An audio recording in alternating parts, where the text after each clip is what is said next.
The Lord spoke to Moses and to Aaron to say to them, "Speak to the children of Israel, saying, These are the creatures that you may eat among all the animals on earth. Any animal that has a cloven hoof that is completely split into double hooves, and which brings up its cud, that one you may eat. But these you shall not eat. Among those that bring up the cud and those that have a cloven hoof, the camel, because it brings up its cud but does not have a completely cloven hoof, it is unclean for you. And the hyrax, because it brings up its cud but it will not have a completely cloven hoof, it is unclean for you. And the hare, because it brings up its cud but does not have a completely cloven hoof, it is unclean for you. And the pig, because it has a cloven hoof, it has completely split but will not regurgitate its cud, it is unclean for you.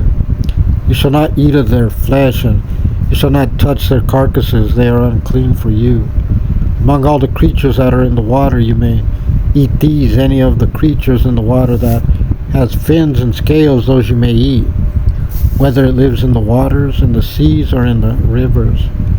But any creature that do not have fins and scales, whether it in the seas or in the rivers, among all the creeping creatures in the water, and among all living creatures that live in the water, are an abomination for you.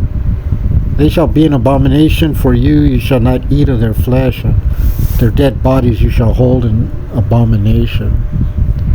Any creature that does not have fins and scales in the water is an abomination for you. And among birds you shall hold these in abomination. They shall not be eaten. They are an abomination: the eagle, or the griffin, vulture, the kite, the osprey, the kestrel, and the vulture after its species, and the raven after its species, the ostrich, the jay and the sparrow hawk and the goshawk after its species, the owl, the gull, the little owl, the bat, the starling, the magpie, the stork, the heron after its species, the hoopoe and the adelph bat. Any flying insect that walks on four is an abomination for you. However, among all the flying insects that walk on four legs, you may eat from those that have pointed legs, like extensions above its regular legs with which they hop on the ground. From the locust category you may eat the following: the red locust after its species, the yellow locust after its species, the spotted gray locust after its species, and the white locust after its species. But any other flying insect that has four legs is an abomination for you. And though these you will become unclean. Anyone who touches their dead bodies will be unclean until evening. Anyone who carries their carcasses shall immerse his garments, and he shall be unclean until evening. Any animal that has a cloven hoof that is not completely split, and which does not bring up its cud, is unclean for you. Anyone who touches them shall become unclean.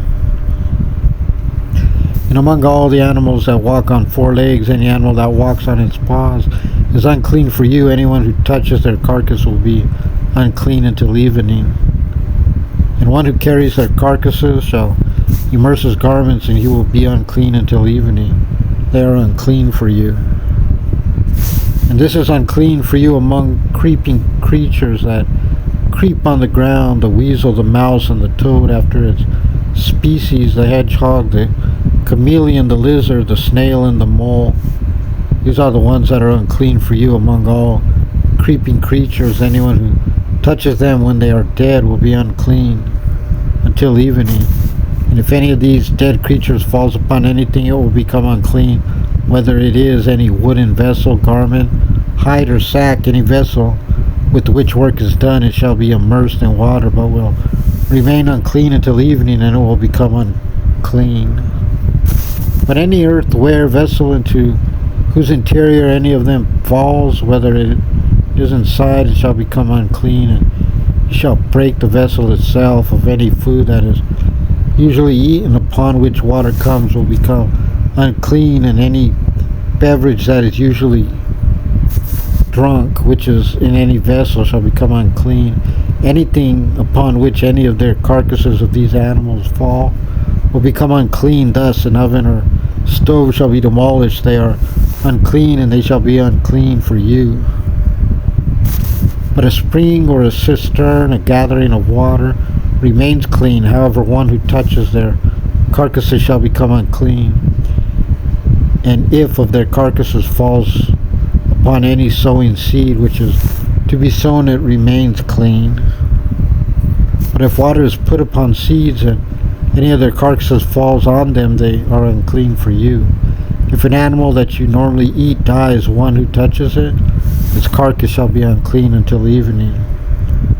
One who eats of its carcass shall immerse his garments, and he shall be unclean until evening. And one who carries its carcass shall immerse his garments, and he shall be unclean until evening.